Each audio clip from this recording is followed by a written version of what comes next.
Yesterday from the Beatles. Nice.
And you know, you don't get better pop songs than those. You know?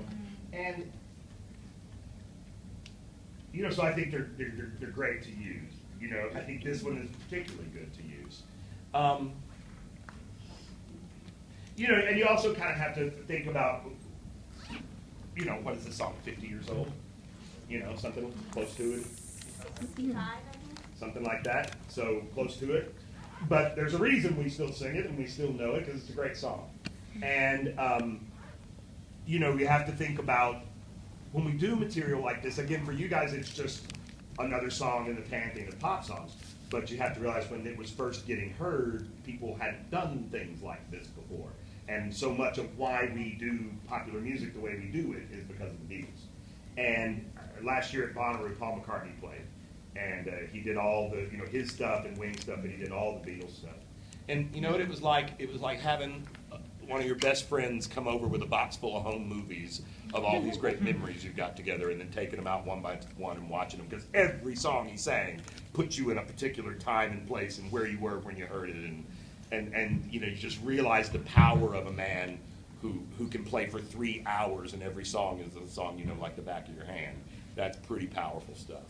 And to think he's 70 years old and he's doing it, it still sounds amazing. But so I think we always, when we do a Beatles song, you know, there's a certain reverence, you know, we have to pay to it and realize that we're doing some of the greatest pop music ever. And I just think the only reason I say that is not you, but I think some people tend to just gloss over Beatles songs.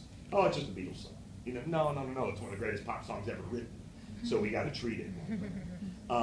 And I think the fact that you're doing it as a gender bender, that's a big question I get all the time. Is that okay? Yeah. And especially if you've done what you've done, which is, and I don't even know, did you have to change the key? Yes, I bumped it up. Okay, good. So as long as you get it in a key that works for you, which you did, which is great. Now, a lot of times, women singing men's songs, a lot of times you don't have to change the key. Like if a girl goes to sing a Steve Perry song, she probably doesn't need to change it. A lot of those guys are skying so high. This one probably, yeah, it sounded like you needed to take it up a little bit, so you did well on that. And do exactly what you did, change the pronoun, because it's an easy change. I mean, I hardly even noticed it. You know, and I think with gender benders, the rule really is be sure it makes sense. You know, and I say this in theater all the time, you know, you got to make sure it's not so pointedly from one sex's perspective. You know, to have a woman sing, if ever I would leave you would be very odd. You know what I mean? That's just such a male song.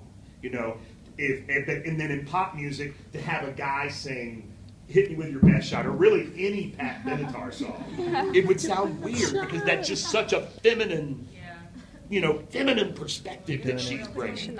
Yeah, you know, and so it would just be odd to hear a guy singing it. So I think the only 2 rules with gender bending, well, 3. change the pronoun to make it fit, change the key to make it fit your voice, and be sure that it makes sense. And those are three pretty easy things. So I would say 90% of the stuff out there will gender bend pretty easy. So, and Beatles songs certainly, geez, how many different ways have Beatles songs been done. I think it's a good choice for you.